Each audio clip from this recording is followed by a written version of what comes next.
Los filósofos siempre se han preguntado por la facultad de conocer. ¿Cómo conocemos? ¿Cuáles son las distintas formas de conocimiento? En la antigüedad, la ciencia era una de las formas de conocimiento, entre otras varias.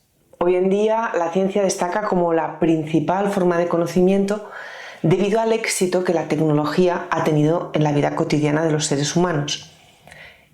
La ciencia es el eje de nuestra sociedad. Vamos a empezar por entender qué es conocer. ¿Qué es saber que algo es verdad? Algunos consideran que la fuente de la verdad es la lógica, la ciencia del razonamiento. Pero, ¿cómo podemos estar seguros de que las reglas de la lógica son válidas o de que nuestras premisas están bien fundadas? Otros buscan el fundamento de la verdad en la experiencia de los sentidos. Solo es verdadero lo que es empíricamente verificable. Pero, ¿cómo sabemos que el criterio de verdad es la experiencia? Y aún otros ven el criterio de verdad en el sentimiento humano. ¿Es verdad aquello que sentimos? ¿Qué es lo que garantiza la verdad? ¿Qué es conocer científicamente? Los científicos, por regla general, suelen mirar con desconfianza a los filósofos de la ciencia, porque ¿quién mejor para saber lo que es ciencia que el que la practica? Esta actitud está en parte justificada y en parte no. Está justificada en la medida de que ciertamente no se puede decir nada sensato sobre la ciencia siendo un ignorante en ella. De hecho, muchos de los más considerables filósofos de la ciencia han dispuesto de una formación científica considerable. Pero no está justificada en tanto que confunde saber ciencia con saber qué es la ciencia. Saberes que corresponden a niveles o ámbitos diferentes. Por ejemplo, podemos hablar una lengua correctamente, pero quizá no somos capaces de formular las reglas, los principios gramaticales, sintácticos. Lo mismo nos puede ocurrir con la argumentación. La mayoría de la gente argumenta bien sin haber hecho un curso de lógica. Es un conocimiento implícito que debemos hacer explícito. De eso trata la teoría de la argumentación o la gramática. Así, también no es lo mismo saber una ciencia, sea física, química, biología, historia, con saber qué es la ciencia. ¿A qué ciencia me refiero? Física, química, biología, psicología, sociología. Ya desde la época de Platón se han hecho clasificaciones de los distintos saberes. Actualmente, la siguiente clasificación es aceptada por la mayoría de los autores. Este cuadro que estáis viendo es incompleto. Habría que añadir también las llamadas ciencias aplicadas, la pedagogía, la medicina. Además, aparecen nuevas ciencias y evolucionan las ya existentes. En estas diversas clasificaciones surge una pregunta más básica. ¿Qué es ciencia? En esta pregunta empezamos a apreciar la importancia de la filosofía de la ciencia. Os invito a que detengáis el vídeo y os escribáis vuestra definición de ciencia lo más exacta y completa que consideréis. Bien, ¿ya estamos? Pues, ¿cuál es el concepto actual de ciencia?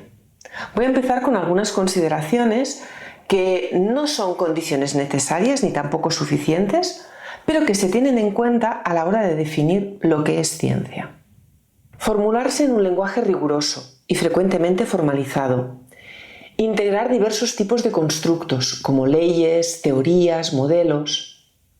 Haber sido elaborado conforme a una metodología adecuada. Poseer coherencia interna y, en las ciencias empíricas, contrastabilidad empírica. Poseer objetividad. Ser comunicable. Ser susceptible de una continua autocorrección. Quizás una definición podría ser: conjunto de conocimientos obtenidos mediante la observación y el razonamiento, sistemáticamente estructurados y de los que se deducen principios y leyes generales con capacidad predictiva y comprobables experimentalmente. Pero no todo el mundo está de acuerdo en que haya una definición unívoca de ciencia. Alan Francis Chalmers, en su libro titulado ¿Qué es esa cosa llamada ciencia?, afirma que no es posible decir ciencia de modo unívoco, dada la enorme diversidad de ciencias existentes hoy en día. Chalmers comienza incluso mucho más polémico. No hay ningún método que permita probar que las teorías científicas son verdaderas, ni siquiera probablemente verdaderas. Algunos de los argumentos se basan en gran medida en consideraciones lógicas y filosóficas, en un análisis detallado de la historia de la ciencia. En esta introducción voy a centrarme en la cuestión de la demarcación. El problema de la demarcación hace referencia a la discusión acerca de cómo establecer el criterio que nos permita distinguir entre qué teorías son científicas y cuáles no.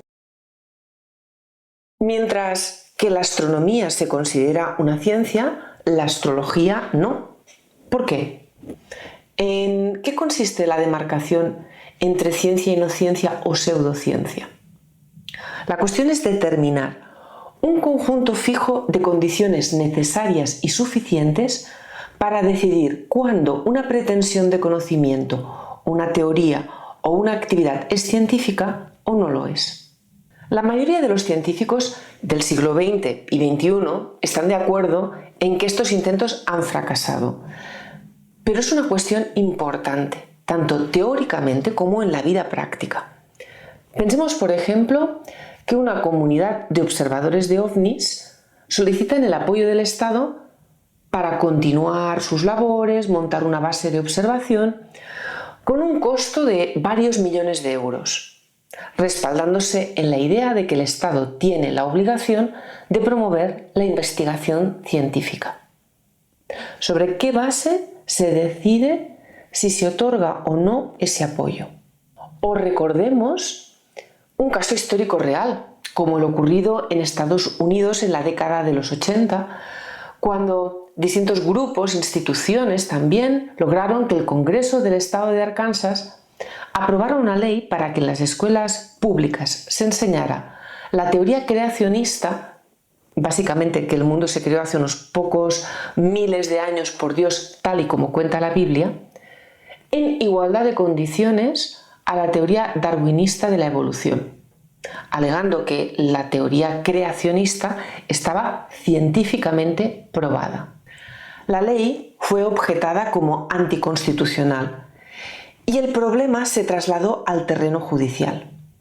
El juez de este caso tenía que encontrar un fundamento jurídico para ordenar la suspensión en la aplicación de la ley o para dictaminar que no había problema alguno en el que se enseñara obligatoriamente en la asignatura de ciencia la teoría creacionista y que se destinaran recursos públicos para su enseñanza. El juez federal era William Overton y, sin ser especialista en biología evolucionista o en filosofía de la ciencia, necesitaba poder distinguir la ciencia de la pseudociencia mediante formas razonables para fundamentar su veredicto.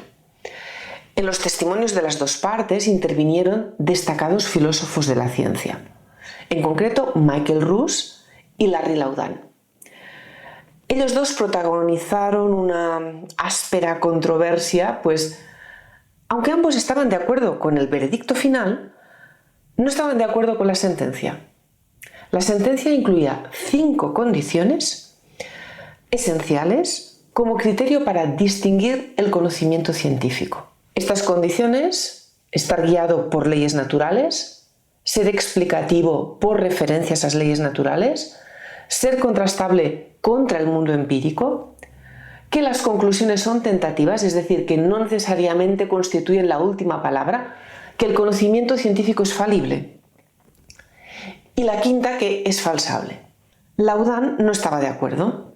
Se apoyaba en varias argumentaciones, por ejemplo, los trabajos de Galileo y Newton, que establecieron los fenómenos gravitacionales antes de que se pudiera dar una explicación causal, hallar una ley natural, es decir, no satisfacen los puntos 1 y 2, y en cambio los consideramos científicos. Se apoya también en las ideas de Kuhn y Lakatos, que habían señalado que las comunidades científicas tienen un núcleo duro de creencias difíciles de abandonar, a pesar de las evidencias que se obtengan en contra, y que estas creencias cumplen un papel benéfico en el desarrollo de la ciencia. En este caso no se satisfacen las condiciones 3 y 4. Por otra parte, el criterio de falsabilidad, en la condición 5, deja en la ambigüedad enunciados existenciales del estilo «hay átomos». Pero en cambio no permite descartar al creacionismo si el creacionismo asume alguna proposición falsable, por más extraña e improbable que sea esa proposición. Laudán alegaba que el creacionismo debía rechazarse no porque no sea científico, sino por el hecho de que sus afirmaciones empíricas son demostradamente falsas.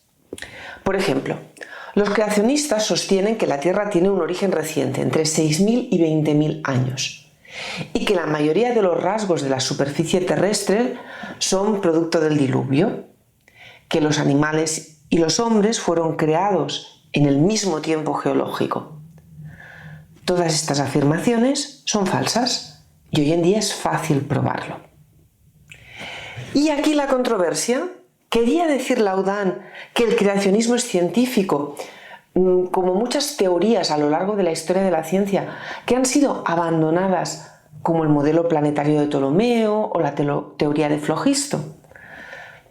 Esta no fue la estrategia que siguieron los abogados, que evitaron a propósito aportar pruebas de la falsedad de la teoría creacionista, precisamente por temor a que eso influyera en el juez, para considerar que, aunque probablemente falsa, después de todo la teoría era científica, y con eso permitiera enseñar en la escuela las dos teorías, la evolucionista y la creacionista, en la categoría de ciencia. Porque enseñarlo como religión no tenía nadie ningún conflicto. Valga este ejemplo para entender que el tema no es tan fácil o evidente como podría parecer en una mirada rápida. Para no alargarme, voy a hacer otro vídeo explicando el criterio de demarcación a lo largo de la historia. Si te ha gustado, dímelo, suscríbete, que nos ayudarás a la difusión.